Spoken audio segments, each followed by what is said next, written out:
All right, guys. Welcome to the Beyond the Mat live stream WWE Smackdown call-in post show. I'm Matt from Delaware, joined with my co-host Brad. From Brad, New York. You want to introduce yourself? Brad from New York. What an episode, man. Honestly, what an episode. Yeah, it was a good one. What an episode. So, I mean, we're two regular guys. You know, we're not trying to be anything special here, Matt. You know, we're just two regular guys that want to talk to people that are watching this show, and to each other and to you guys about wrestling. You know, we want to talk about what we saw tonight on SmackDown. And Matt, take it away, man. All right, well, you know, I've been watching wrestling for 30 years and just trying to share my opinions with everybody and have everybody join in if they can. Might start a little slow at first, but we'll see how it goes. So we got a call-in number. We do have a call-in number. We'll post that for you right now. We're going to post that call-in number, and if anyone is watching, since this is our first broadcast, you can see it's 302-635-9355, 302-635-9355. It's scrolling at the bottom of your screen so you see it. We want this to be interactive, Matt, right? That's right. We want everybody's input if we can have it. Whether it's call-in or if you want to leave a comment, I can post that and we can address it on the screen. But regardless, we definitely don't want this to be a one-way street. So. Absolutely. So let's get into the show and just, you know, talk about, you know, what we saw tonight on this incredible, in my opinion, incredible episode of SmackDown. I mean, March 4th, 2022. We started the show, surprisingly, with Sami Zayn coming out. And actually, even before that, Matt, let's take a step back, right? Because it started in a little bit different way. Yeah, they started the show a little bit different format than they would normally do. We had some scripted promos from pretty much everybody that we knew would be involved in this show based on whatever happened last week. You know, we knew that, you know, Zayn and Ricochet were going to have their IC title match. We knew the Usos were going to have their match with the Viking Raiders. We knew Sonya and Rousey were going to square off. So we saw all them back to back backstage. A lot of it was scripted. You know, Rousey and Sonya didn't do a great job with their delivery. They were a little bit bland. But, you know, in my opinion, it was a nice way to sort of go through what's going on and get you ready for what's going on in the show. A very different way of opening the show. You know, normally we go to the AC/DC song and you get, you know, the arena and the fans going wild in the crowd. This went right to little snippets of, like you said, Ronda, Deville, you had Ricochet, you had Sami Zayn, you had others in there. Paul Heyman started it, actually. Paul Heyman was the very first one. Talking about Roman. Talking about the Chief. And it was an interesting way to start the show. Yeah, it was an interesting way to start the show, especially if you would think of what they would do normally, or sort of alternatively, they would just show us a video package of everything that happened last week, which they're inevitably probably going to do anyway throughout the show. So it was kind of nice to see everybody say something, you know. Yeah, however, and then we get. However you feel about the promos, it still showed you whatever investment, you know, those competitors had in it, and you know, add just a little bit to the story, a little bit. Yeah, more. so it started off like that, and then you immediately get into Sami Zayn coming out. Right. Sami Zayn comes out, and you know, he's doing his dance. He's got the belt, the whole thing, and he's in the ring, and yeah, shining it up with his breath. That's right. Very proud of his Intercontinental Championship. Very proud of his accomplishments, and we then get the entrance of Ricochet, which was a really cool entrance, man. I mean, that was really phenomenal. The lighting, a little bit different from what we've seen in the past with a Ricochet entrance. Not that we've gotten too many Ricochet entrances highlighted on SmackDown throughout the last few months.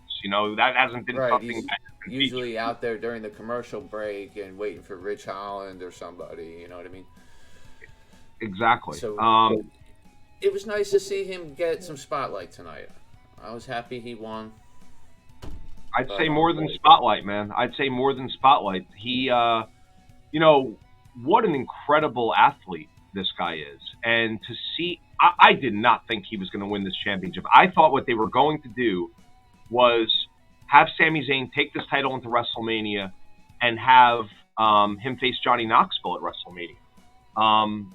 That was not going to be an honor to the Intercontinental Championship and to what that belt means now and historically, especially historically, Matt. So it was interesting to see, Sami Zayn come out there and actually lose this thing. And now he still gets his match with Knoxville, but Ricochet is now the championship holder. And, you deserve it chants should have been happening right there. I don't know. They might have been. We weren't able to hear it because it was just celebration and then right into the next part of the show. But wow.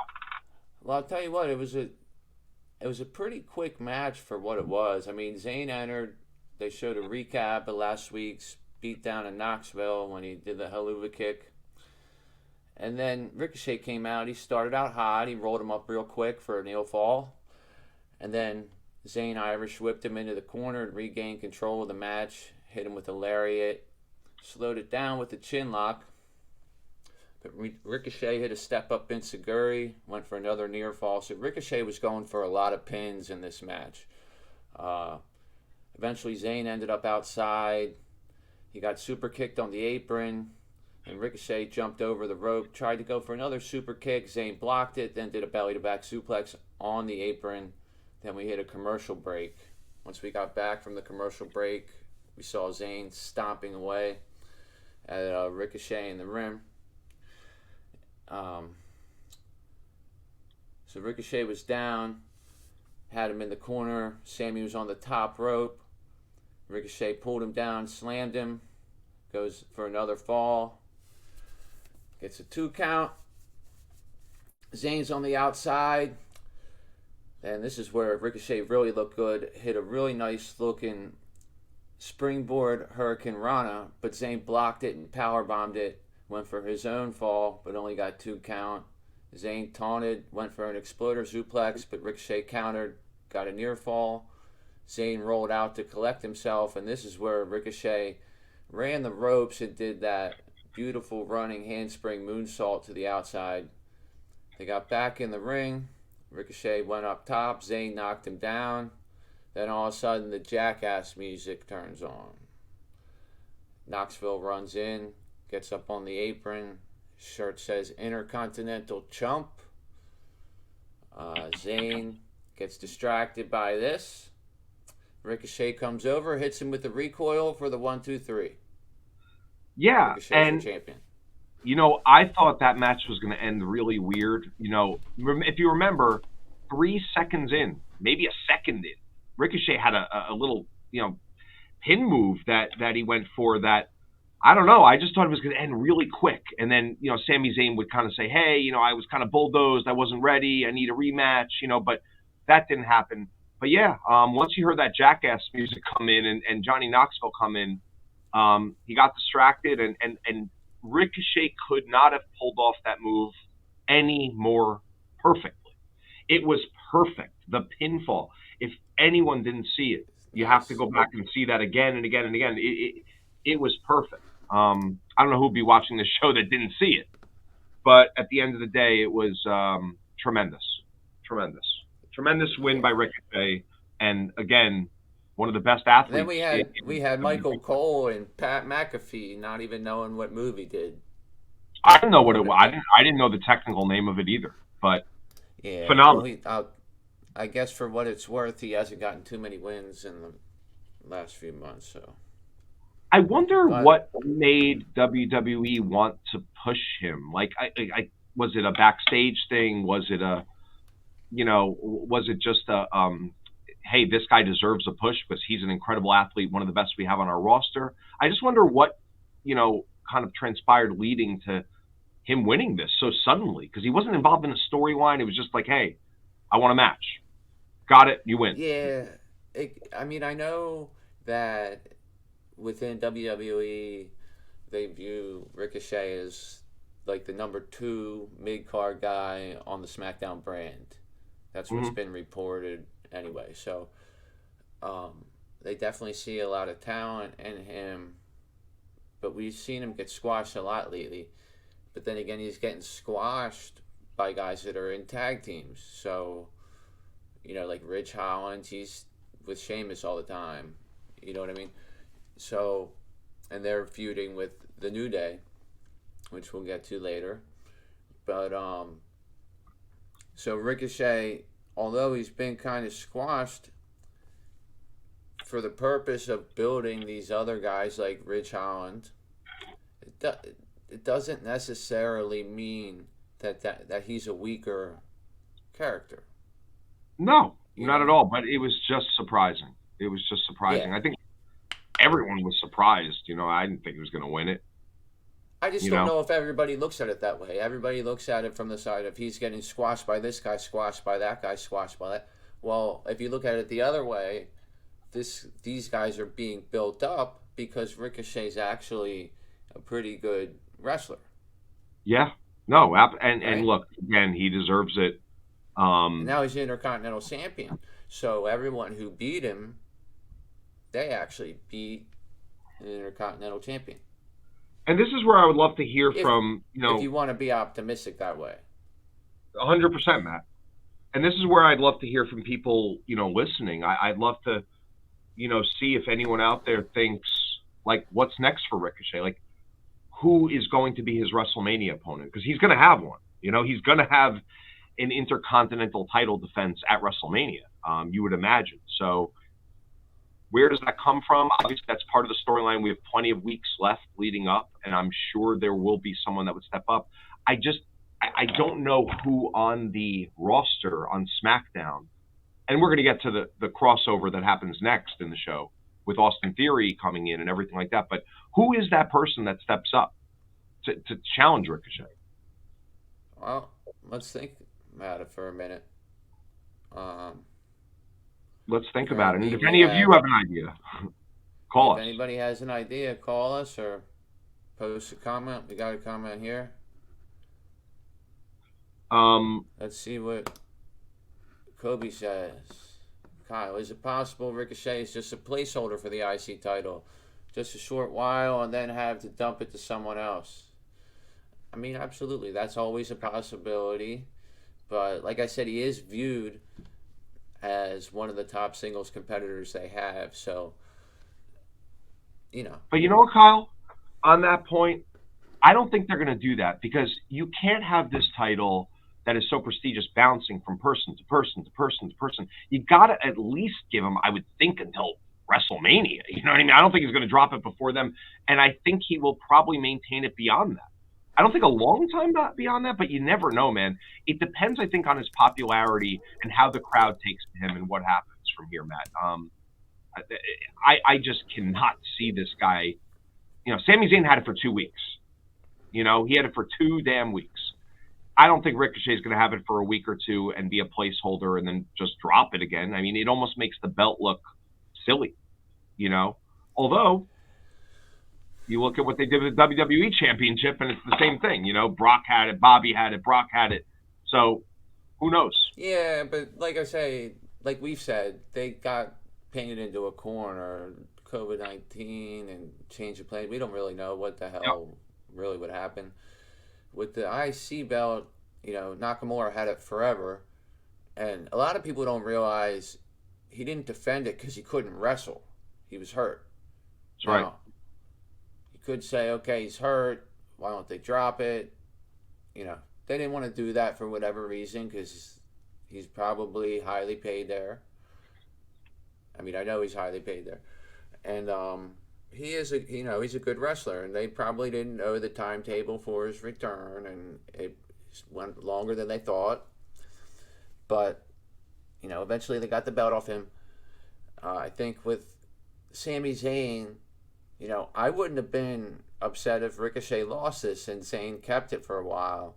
But I think that it would be a disgrace to have Johnny Knoxville fighting in an IC title match.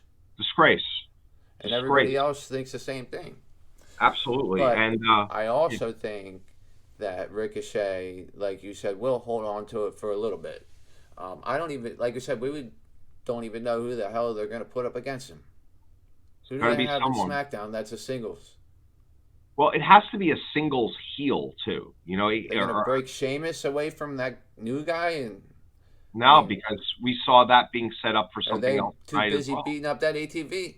Right, exactly, and which we'll get into in a little bit. So, the next segment, right? You want to move on to the next segment, Matt? Or you got more on this?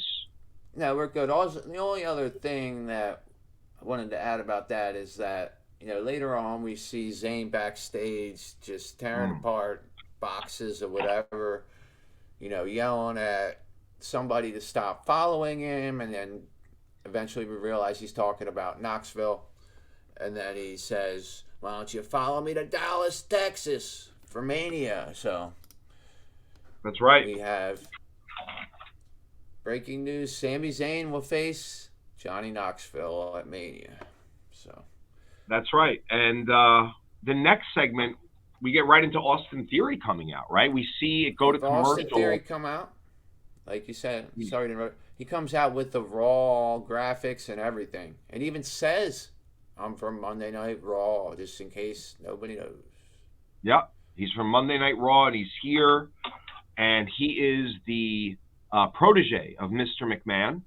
He mentions, and he gets in the ring, and he just starts going at Pat McAfee. Now, a funny thing that I noticed, and I don't know if you noticed this, Matt, but Pat McAfee, his makeup people did not do a good job with him. Did you see that bronze face?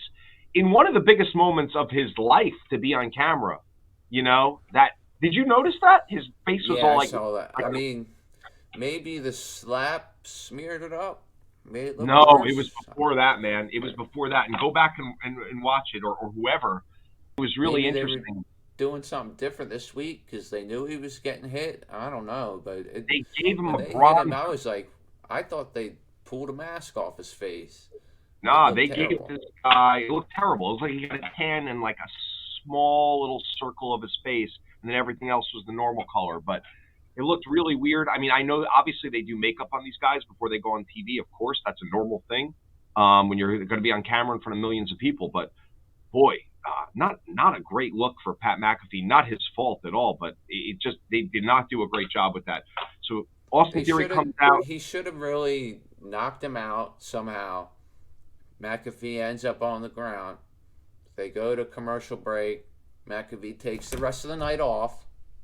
Someone else does color commentary for the night. And then there's your match. Way more heat because he knocked McAfee out. We don't have to see that ridiculous makeup. You know what I'm saying? Because, I mean, when they showed his face, whoever the producer is who said, yeah, show that camera angle. I mean, it looked like when I played WWE 2K and try to create a character and import my face and then put it on the character and it comes all ridiculous and only the front of their face has my face and it's all stretched out. It looked like he had just bronzer, Pat McAfee. And, dude, he's the best. I love that guy. I know you do too. We're not knocking this guy or anything like that, but it was just a ridiculous look. That makeup artist is a joke, whoever did that to Pat McAfee. But regardless, I was thinking the same thing. Like, Pat McAfee, I would like to have seen him either knocked out or have gotten in the ring with Austin Theory and stepped in there with him or something like that. But you know what? It actually might happen on Raw on Monday. I could see Pat McAfee showing up there on Raw because I don't think they wanted to take him away from a night of play-by-play or color commentary, whatever you want to call Pat McAfee. You don't want to take him away from that. You know what I mean? I mean, that's his thing. That ruins the show, So they did the interview. I don't know if you saw. Did you see the interview on the McAfee show? Of course, Vince McMahon. Yeah. Yeah. So, everybody thinks Vince is setting that up to have a match with McAfee all week. I knew that wasn't what was going to happen. And I'm pretty sure No. anybody with a brain didn't think Vince was actually going to have a match or anything was going No to way. happen on that show. Vince wasn't going But, to get in there. Theory says that that was all set up and that Yeah. Vince was setting him up and all this stuff. And I kind of thought that Vince was setting you up, but that's unnecessary. Just say Yeah. Vince gave you a match just with me. You know what I mean? Yeah. What do you mean Vince set you up? Vince set you up how? Vince came there for an interview that he hasn't done. He hasn't done an interview with anybody in 15 years. Like, I'm pretty sure Pat McAfee got more out of having McMahon on his show than McMahon got out of setting him up in a match. Well, You know yeah, what I right. mean? It made no sense. No, it made no sense. What is first of all, they were really cordial with each other. There was no, heated moment or anything like that on that interview with Vince and Pat. They were friends, and you could see that. They were But I complimenting each other. think, I guess the whole thing was, you think you're excited to go to WrestleMania. Well, Vince actually set you up with me, and I'm gonna fuck you up or whatever. But Yeah, that's whatever. fine. I don't. I'm not a huge Theory fan. I know he's a good hand at everything, and he's the future of the business and everything like that. He's just, he's got, he needs some time to grow on me, I guess. Yeah, I mean, look, he grew on me a little bit when he took that F5 off the chamber from Brock Lesnar. I actually think he's a little bit more, he's got new theme music now, which is a little bit better. It's not great, but it's better than what he had at the beginning. I don't know if you remember that. Well, you wouldn't remember because it's so forgettable and so generic. But he's got Well, new that. theme music now. No, you go ahead. No, he's got new theme music now, and it's a little bit more okay. I could see this fitting with him, but that's a whole nother topic about Def Rebel and the WWE new group that does their theme music, which is called Def Rebel. But Yeah.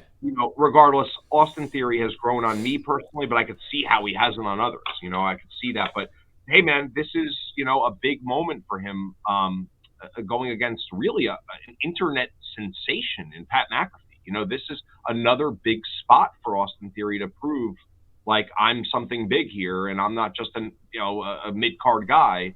Even though he's facing a guy who really isn't a wrestler, it's one of the most popular people in WWE, even though he's not a competitor. You know what I'm saying? Yeah. I mean, I agree with you pretty much on everything. I mean, Theory's grown on me too.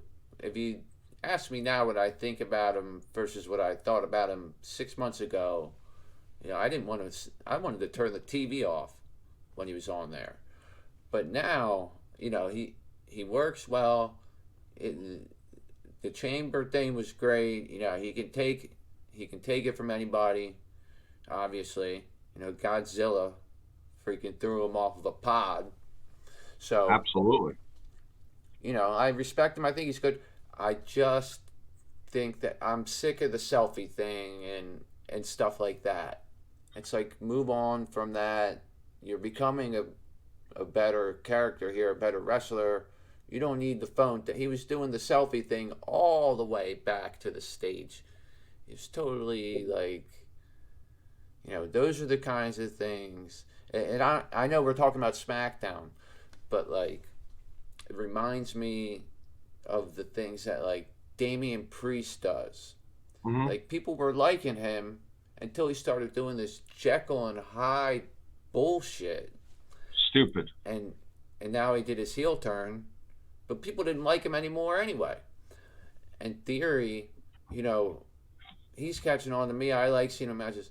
And the other thing I was gonna say is that he is growing on me, so I'd like to see him in a higher profile situation, like the U.S. title match or whatever. I don't care. I'd rather not see him against a celebrity. I mean, that's what we're going to get because he's Vince McMahon's protege, as he said. So it is what it is. We've seen McAfee put on a good match before, so, you know, between these two, I'm sure they'll have a great match at Mania. And you know, that's the And other then thing. Say what you want to say, they're going to put on a good match. You know, definitely, say what it's you want going to to be say. really good. Edge and AJ Styles are going to put on a good match. So they're setting up good matches, and that's all we can hope for.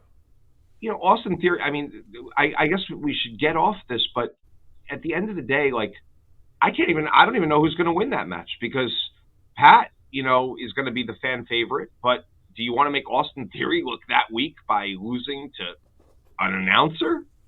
I don't know, man. Or do you have some sort of weird interference type of thing? I think Matt just dropped off, so it's just me. But yeah, No, I'm here still you here. go. There you go.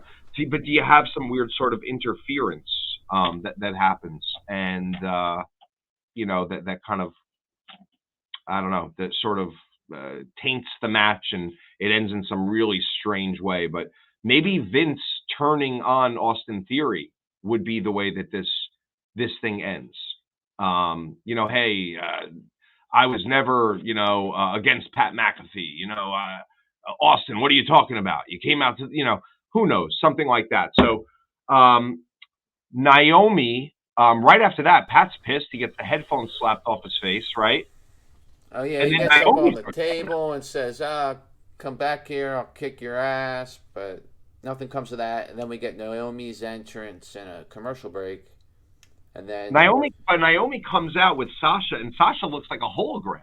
I didn't even see her. Like, I know it's the black light and everything, but it was cool, man. You did not even see Sasha. She looked like a shadow of a person almost, just with two glow sticks, and you knew it was her, obviously, but it was just cool. And she's there with Naomi, and they're having a lot of fun, and they're smiling, and they're getting in the ring, and another crossover happens now where you get Carmella and Zelina Vega from Raw showing up on SmackDown, right, Matt? yeah, and originally on the run sheet, this was actually supposed to be Naomi versus Queen Zelina, but for Ooh, whatever reason they flipped it, and Carmella wrestled with that ridiculous mask that she wears, and yeah. see, I find a lot of humor in No, her, man. no I think Sailor she's Moon. funny. No, Yeah, I mean it is ridiculous, but no Sailor Moon this week for Sasha. Unfortunately, she had something. They covered her skin in something because you could tell when the lights were on. There was something on her that was yes, making that's that what I effect with mean. the black lights. That was Yeah. pretty cool. Um, Before the match, we saw Carmella and Zelina backstage. Zelina using that terrible accent, the, Oh, hyping up, I think, the YouTube stuff and the sex crap. And we're going to go right through that. The match started with Carmella on the outside. Naomi hit her with a big kick right after she put the mask on. And eventually Carmella got control and brings Naomi down off the top rope. Carmella put on a really long, really bad looking chin lock to Naomi. Naomi fought back. She did as fireman's she's carry telling to it. as she's That telling Naomi how beautiful she is and screaming with the right. chin lock, "I'm beautiful, Naomi. I'm beautiful." Funny stuff, man. I think who would ever say that? I mean, it's so outrageous. It's hilarious to me. Yeah. It is over the top. And she Absolutely. so Naomi was in control for most of this match. Carmella had her in that hold, and Naomi fight back. Naomi got her in the fireman's carry, over her shoulders, hit her with the jawbreaker, ran the rope, taunt her. Then she had a side kick, got a near fall out of that. Carmella eventually countered, got Naomi in the corner, but Sasha made a distraction. And eventually Naomi won with a really nice looking split-legged moonsault. And then Naomi and Sasha, after the match, get in the ring and make championship belt gestures around their waist as if they're going to win them sometime soon. You know what? It's growing on me, man. I like the team. I like it. I don't know who's gonna team up to challenge them, but it was good. It was a good setup. Zelina had creeped up onto the ropes. She wanted to interfere. Sasha tugged her down, and that's where everything happened right after that, and that's where the match ends. It couldn't have been more than like 3.5 minutes, right? Couldn't have been. It was a quick match, and Sasha did a number on Zelina into the steps, didn't she? That's right. Yeah, she did. Yeah. She did that double knee, thing into the stairs. Awesome move. She does that all the time, but I love that move. I can never get tired of seeing that. So good. And yeah, so that's the way. I mean, that's pretty much what that was. And it was funny, the whole entrance. You had Pat, still fired up from what happened to him with Austin Theory. He was not happy. And Michael Cole's telling him, Pat, you got to be a professional. You got to calm down here. You got to compose yourself. I know you're mad, but you're going to get your opportunity. Whatever he was saying, it was really funny to hear that. And I really enjoyed it. Everything about that segment I thought was good. I had no problem with it. I thought it was awesome. Then next, didn't we get the backstage with? Yeah, we're backstage now. We got Happy Corbin playing cards here. And I thought this was kind of funny because Corbin's here, cocky, talking about how he's better than Drew, talking about his accolades, which include DeAndre the Giant, Battle Royal, undefeated, and like one other main event.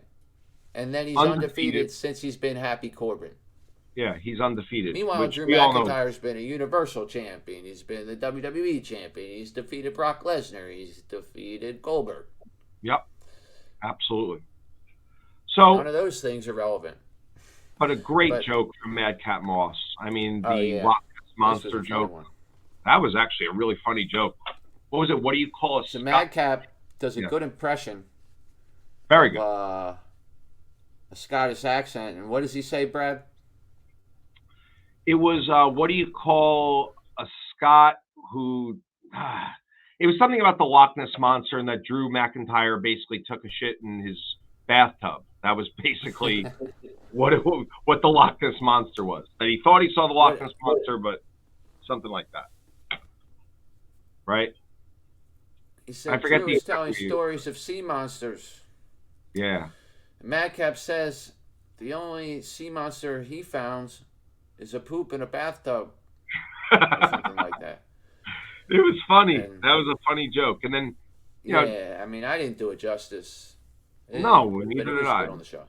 Yeah, it was great. And they're surrounded. Happy Corbin and Madcap Moss are surrounded by a bunch of goons, just a bunch of just stagehand types. I don't even know who those guys were. I thought maybe it was like Drew Gulak and some guys. No, it was just like a bunch of complete nobodies, almost like people that they plucked off the street. Like, hey, you want to sit back here and act like you're playing poker with us? It's pretty funny, though. Yeah. Some extras or something. Yeah, a bunch of goons. Guys that,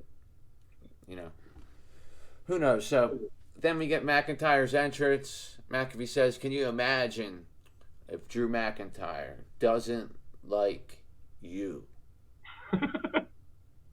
Imagine. That sounds real scared.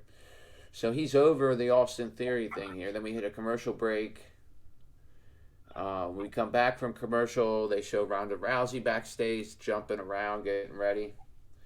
We see a video package of the of something. Then Jinder Mahal comes out. So we get Jinder Mahal with Shanky. Starts with a lockup. Jinder gets the early advantage.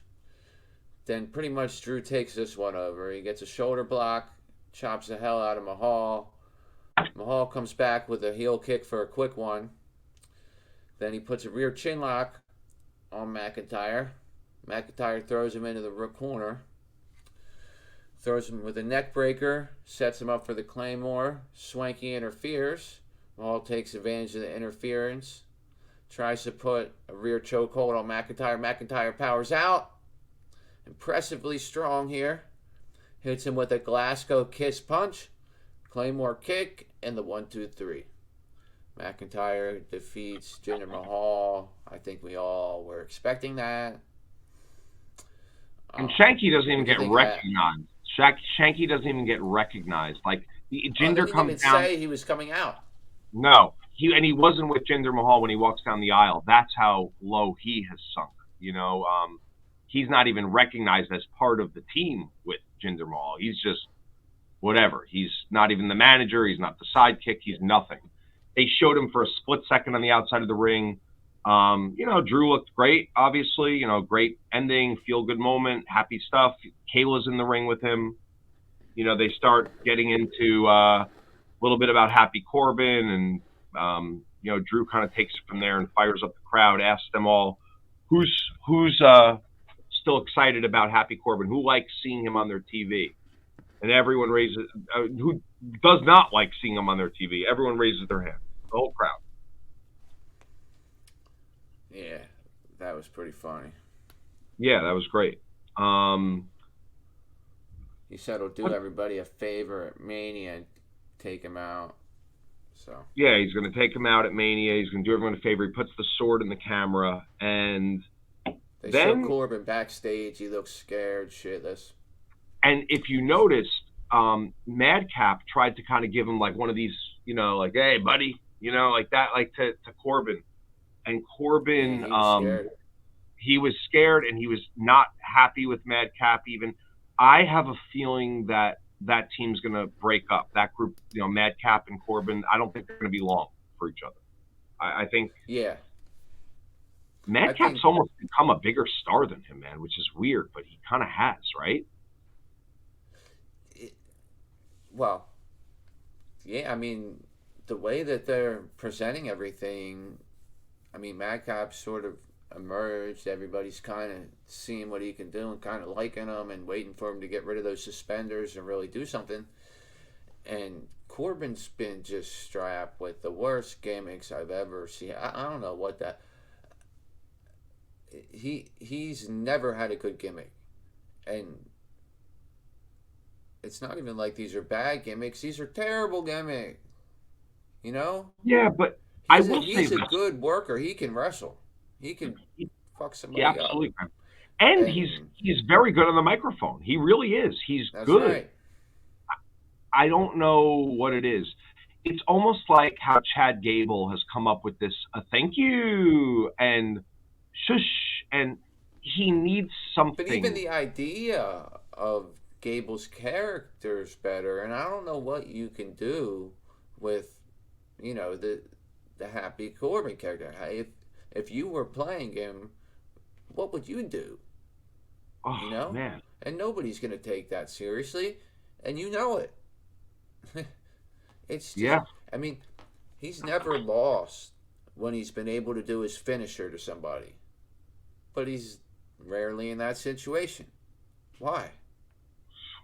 Guy's got one of the best finishers, too, in the whole game, Right. He really does. And the days. It's not working, though, man. And not everybody can do that move. But it's a sick move. And he's really tall, and he's really strong, and I don't know. I didn't like the broke dejected version of him either. I thought that was pathetic. So the rich version, the rich Happy Corbin, I like better than the broke loser version. But I don't really like either of them. But the other thing I should say is he's had a little bit of an injury issue too. Not like a serious one, but that's kind of the reason why we don't see him. I mean, I've gone to house shows and seen him wrestle, but we don't see him on TV in matches at all. Not really. I mean, maybe it's always Madcap fighting for him. And when they're doing that, it's usually because somebody's hurt or something. It's not just because they think everybody wants to see Madcap Moss. They know. They know Madcap isn't everybody's favorite. No. But Madcap garnered a lot of respect and a lot of sympathy by getting dumped on his head. When he took the Bam Slam on his head. Yeah. The sympathetic, for some reason, I think that he's going to turn on Corbin at some point, maybe at WrestleMania, maybe after that match, because he's going to be there ringside. And McIntyre was actually very complimentary towards Madcap Moss by saying, he's a tough son of a bitch and he's a da-da-da-da. I can almost see like him, Corbin, like, what the hell are you doing, Madcap? Come and help me. And like, yeah, you want me to help you? Boom. And knocking him out. and that's kind of the way that match goes. I can see something like that occurring because Moss seems to be just trending towards not being happy with happy, you know. Um, but we can move into the next segment because there wasn't much beyond that, I guess, Matt, right? But the next thing was Rick Boogs and Nakamura, and there's something interesting about this that I want to point out, but I want you to maybe get into. Boogs comes out, crowd loves him, right? Yeah, always. I mean, the crowd goes freaking nuts for Rick Boogs here. He says the hey yo, and then everyone in the crowd, it's crazy. They love this, and and then he says, "My name is Rick Boogs, and I came to," and he lets the audience say "rock," and everyone says it. Like, this guy is so, the fans love him, man. Like, the fans absolutely love him. He's doing commercials. He just did another commercial with Shinsuke that was on tonight. I'm sure you saw it, for that Toyota Tacoma or whatever it was. So Boogs comes out with Nakamura, and Pat McAfee's dancing on the table. We're playing the guitar. Everyone's having a good time, and then boom, out come the Usos. Now we know that the Usos have a match, and they were like, "Oh, Roman wants to come out. That's why that happened." No, I think the reason that happened is because we're setting up a match at WrestleMania, and I'm not sure of this. I haven't heard this anywhere. It just seems obvious. We're setting up a match at WrestleMania, Nakamura and Boogs for the tag team championships against the Usos. Do you agree, Matt? I think we'll have to see what happens next week. I mean, that's sort of looking in the crystal ball because the Usos just took care of the Raiders tonight, and I don't know where they're going from here. But I think what you're saying. Where are they going to go? Where are they going to go? I mean, right? That's logical. Yeah. What you're saying is logical. And I want to see Rick Boogs do something. This would be an amazing first I wish step. he would be the one who went after Ricochet. You know what? Babyface. What I thought was going to happen actually was going to be Boogs. Boogs had that thing with Sami Zayn. Remember, a few weeks ago, you guys remember, he got shocked by Sami Zayn. He was in the ring on the floor.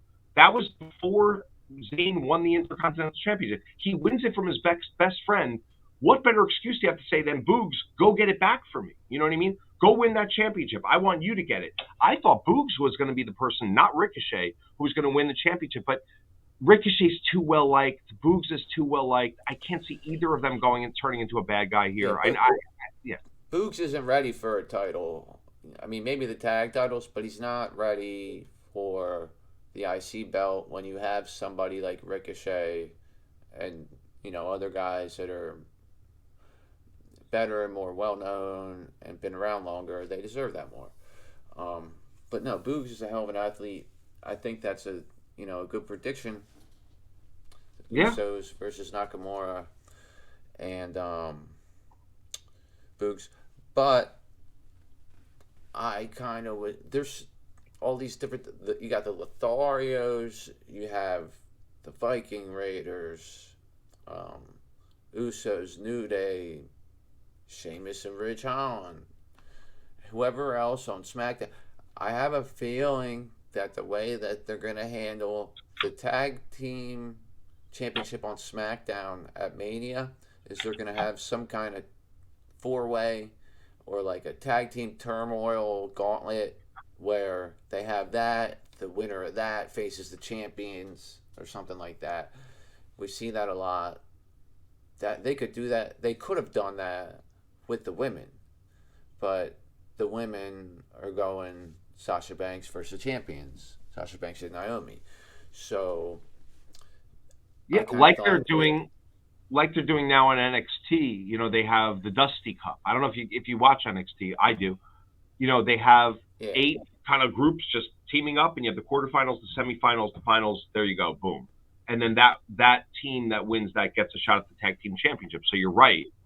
I just, to me, like, I like Los Lotharios. I think they're good wrestlers.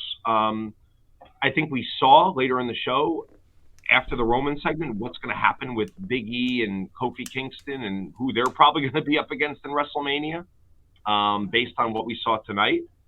And that nothing's been announced for that, but I think we have a good idea. So who does that leave other than another rematch with the Viking Raiders that no one wants to see? It's Boogs and Nakamura, and they're two of the most popular people on SmackDown that are legitimately together. You know what I mean? So I think that makes a lot of sense, to see that. Yeah. Against the Usos. Yeah, I see where you're going with that. I like it. Yeah. So who knows? Next we had the Reigns and Usos promo. The Bloodline comes out. They showed us a video package of last week's contract signing. Brock Lesnar, threw a freaking chair at a guy's face and hit him all with a table. The Bloodline comes out. The arena comes unglued. Everybody's raising their finger and cheering for Roman Reigns. Not only that, you got a Roman. Yeah, You got a chance. And it's funny. Know what they want. They cheer Roman, and when he gets into his promo and he's talking about how he's going to smash Brock Lesnar at WrestleMania, Roman Reigns. This isn't this is not a spoiler, or this is a spoiler. It's not a prediction. And they start booing him, but they're cheering him the whole time he's coming out. He says he's going to smash him, and then he gets real intense, and he starts stomping around the ring, talking about he's going to smash him, he's going to smash him. Commentary's talking about how Brock's in his head, and so basically they're trying to show us that Brock's gotten into his head. But yeah, it was a good promo. I mean, he was intense. It was great, man, and it was just great to see Roman.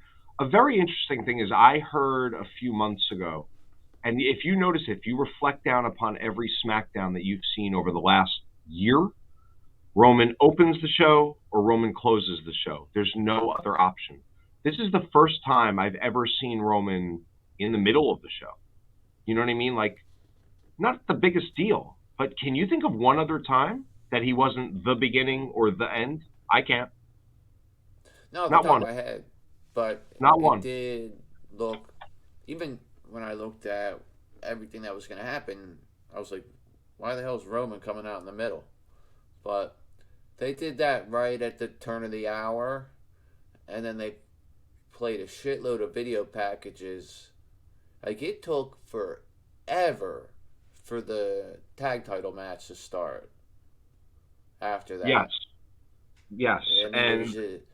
Or it might have been something else, but the tag title match was after that. When Roman left the ring, Usos stayed there and waited for the Viking Raiders to come in. The Viking Raiders, nobody's behind them. I mean, they come out pounding their chest. They show one or two people in the crowd that are pounding their chest, and they're coming down the aisle, and people are basically like, get the hell out of here. And not only that, you're right. And the crowd was chanting for the Usos. Exactly opposite of what they want. They want you cheering for the Viking Raiders, but the crowd was cheering for the Usos. Roman's promo was great. It was definitely good that that was probably the best acted part of the night, where he started going berserk, and it definitely looked like somebody had gotten under his skin. And we want you to call in. So if anyone's listening that wants to call in, 302-635-9355. Please do. But on to, look. So in the tag match, we got... Well, were you going to say something about it before? No, I wanted you to... I was going on to the Viking Raiders and where you left off. Yeah. All right. So it opens with Eric taking down... So the Vikings get a little aggressive on the Usos at first. They get control real early. They get them out of the ring. A lot of this match happened outside the ring. A lot of brawling. Vikings had the early advantage.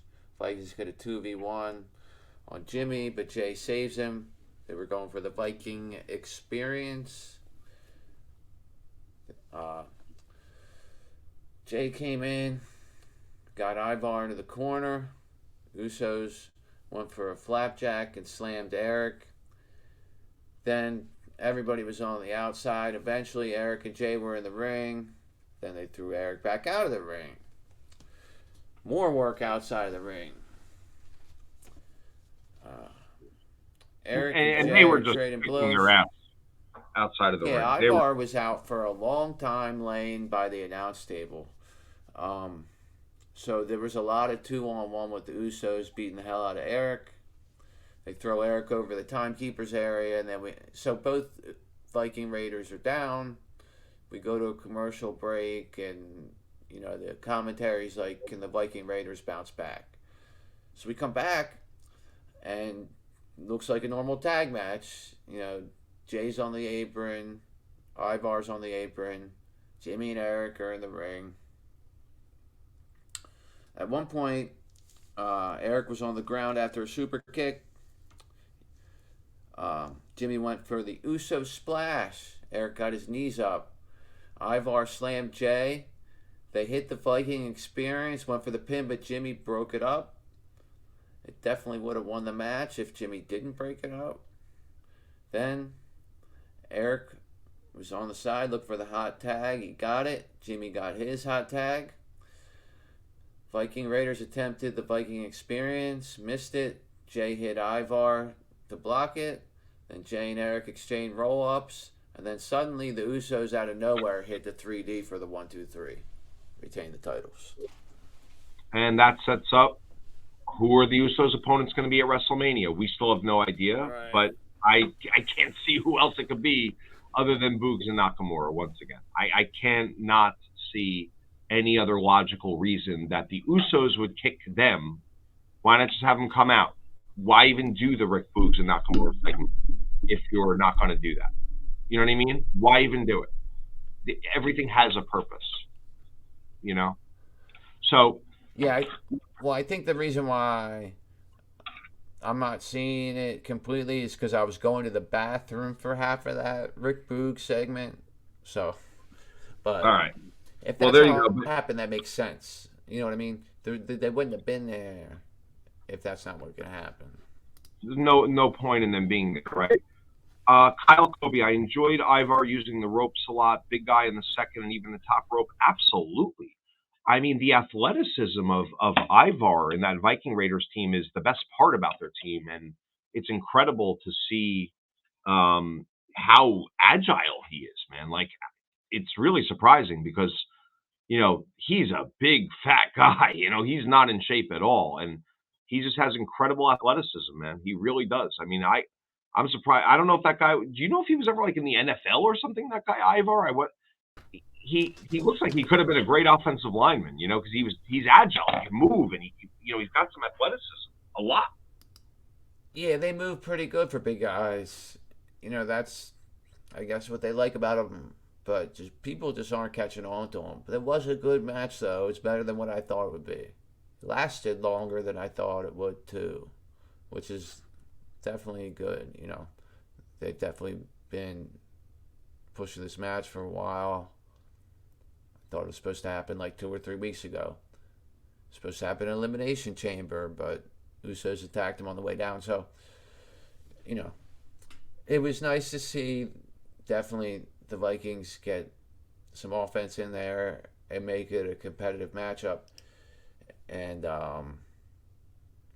yeah, I didn't think Ivar could really do anything other than pick people up and slam them. So, big guys that can fly around and that can do athletic stuff is always entertaining to see. Yeah. Very interesting to see that, and his athleticism is awesome. And then we go into, I believe it was the final segment, right? This was it. This was the Ronda Rousey segment, right? This was the end, right? Yeah, well, kind of. We had the Big E and Sheamus match. Oh, shoot, man. Yeah, that's right. That's right. Big E came out, riding one of these. Yep. Just got it the other day for my son. Awesome. ATV. So they're riding out, and then match's about to start. Kofi's beeping the horn and doing some weird stuff. Then all of a sudden, out of nowhere, Rich Holland comes in there and just crushes Kofi in the back with a chair, and then just starts beating the hell out of this ATV with a chair. Like, man, really I watched this show with my kids, and Big E's fun and all, and I don't like these gyrations, man. Like, it's almost like to the point that he's like having like simulated, I don't know what he's doing in there, but I don't like it, man. When you do it like one time, okay, but when you're doing it for like 30 seconds when you enter the ring, it gets a little weird, man. It's a little weird to see. You know what I'm saying? I just don't think it's when somebody does that, I do not view them as like a top person. And he's supposed to be one, or at least he was. So he should have dropped that crap when he left the tag team originally. That hip gyrating crap, it's not appealing. It's not appropriate. Doesn't make you look strong. I don't understand why they have him doing it. Just imagine Roman Reigns doing something like that. Just imagine The Rock doing something like that. Just any top guy in this industry. Imagine Bobby Lashley doing that. He would never. Right. He would never. And I understand Big E's a fun character, and he's fun-loving, and he's being himself. I get it. It's not appropriate, man. It's stupid. It makes him, like you said, look weak. And it's just not something a champion of anything would ever do. So, I don't know. I don't love it, man. I don't love it. I'm not trying to be a stiff, but again, it sucks. I almost like wanted to see them lose after that. Like you said, Rich Holland's playing he around. got beat the hell down, and then they stole the ATV and basically tore it apart backstage. So they got an ongoing feud there, but the match never happened. So, and there you have your WrestleMania, right? I mean, it's going to be Sheamus, Rich Holland, Big E, Kofi Kingston, right? Tag team match. Well, like I said, they might just be doing this for a couple weeks, and then at Mania they might have all the tag teams have some kind of big gauntlet. Sure. That's what I think they're going to do, because they haven't. First of all, besides the Usos, everybody likes a New Day. I was at SmackDown last week. The whole place is chanting New Day rocks, except for me. And they had a good match with Los Lotharios for the fourth week in a row. But and the other thing I will say, people complain about rematches. The reason why they do it is because they know that the live fans like those matches. And they have to do some things for their TV audience and some things for their live crowd. And some of the things they do for their live crowd aren't what the TV audience necessarily wants. Yeah. Like putting New Day versus Los Lotharios 3 weeks in a row, but they put on a good match. I was at the show last week, saw that match for the third week in a row, but I was happy I saw it because I was there.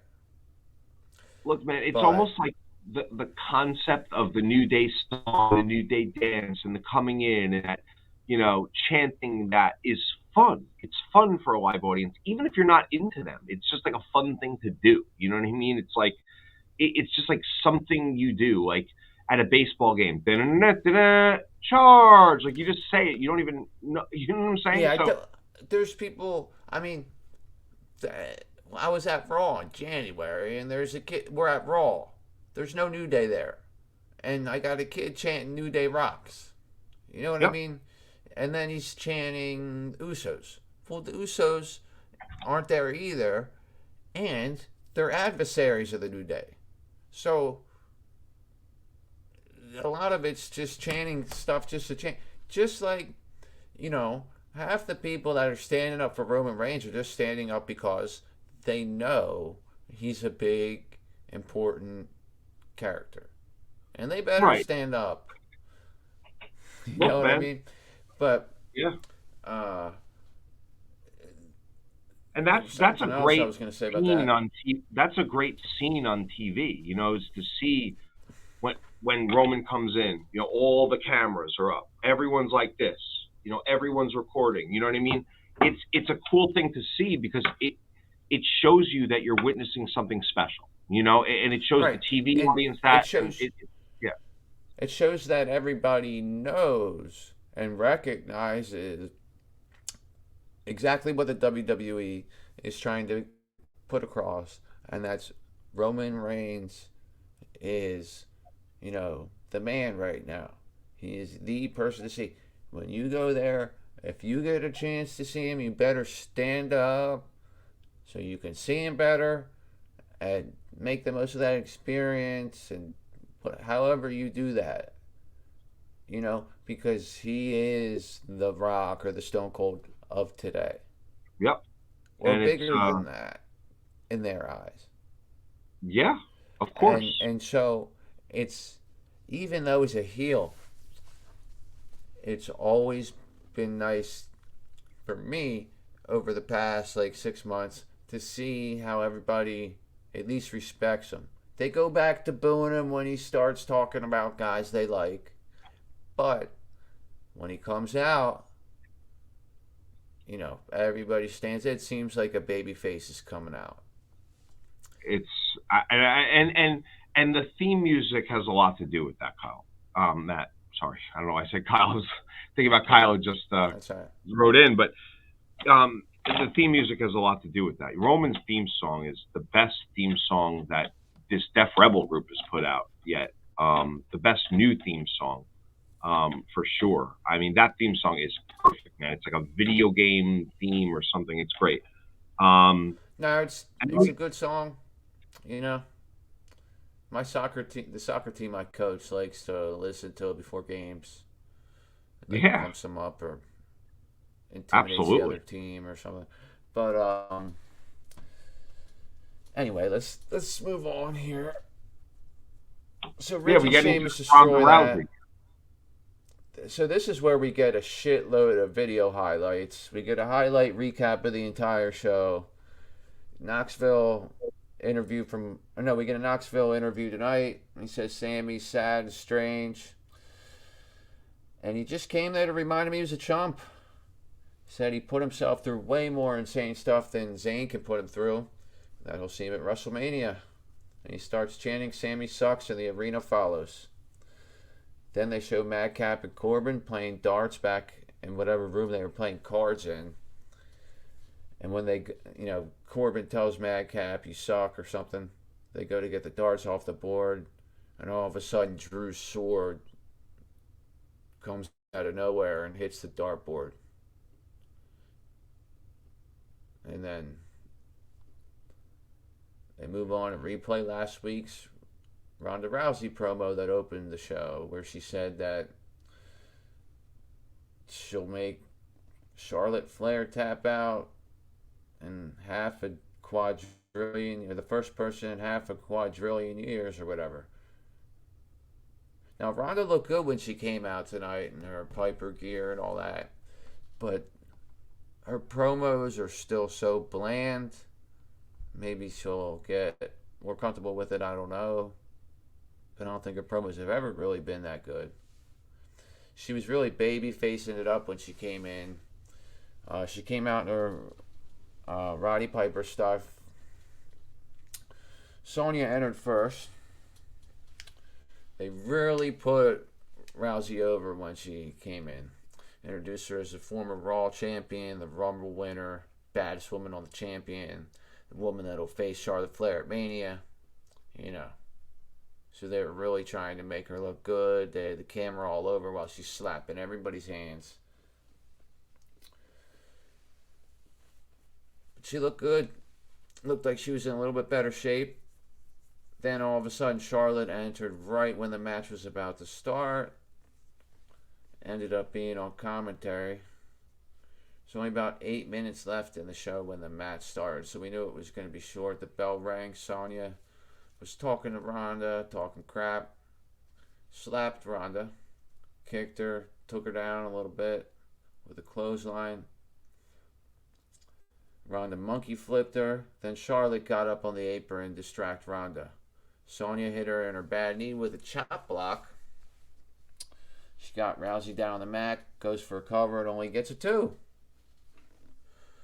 Then Sonya lifted Ronda up with a rear chin lock, chirping at Ronda the whole time, saying, "Come on, Ronda, come on, Ronda." Charlotte says she knows how to reverse an armbar on commentary. Okay, Charlotte. Learn how to do a moonsault a little bit better. Sonya continues to work on the chin lock for a while. It's almost like they didn't have that much planned for this match except for a couple moves, a chin lock, and a finish. Sonya's thrown into the ropes. Rousey gets her on a triangle on the ropes when she's leaning on the ropes, kind of like the guys do when they're about to get the 619. Rousey took control after this. She kicked the villain to the corner, threw some rights and lefts at her, then just went 3 or 4 arm drags in a row, picked her up, Piper's Pit, finished her with an armbar, tapped out for the submission. Charlotte says she's not impressed by this, ends up brawling with Ronda, and Ronda closed the show by putting Charlotte in an ankle lock and Charlotte tapping out as the show went off the air. So that does it for SmackDown tonight. I'm not really sure what happened to Brad.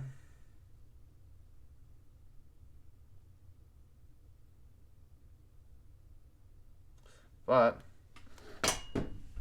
you know, you guys want to call in? Nobody called in tonight. You can call in the next show. Join me on Monday night for the Raw post show. I'll also probably have a midweek review, and things will get better as I'm going. You know, my chemistry with whoever the co-host is will get better, and I'll continue to provide whatever I can for you guys. And like I say, if you're there watching, post more comments. I'm gonna post them on here and talk about it. So if you think something I say is stupid, say it. One of 2 things will happen. I'll kick you out, or I'll post it up here and I'll talk about it. I'm not gonna talk any crap on you. Everybody's entitled to their opinion. But, you know, good show tonight on SmackDown. It's my first live stream. Thanks for joining me. I'll post it up for everybody who didn't get to see it live. And I'll see you guys on Monday night.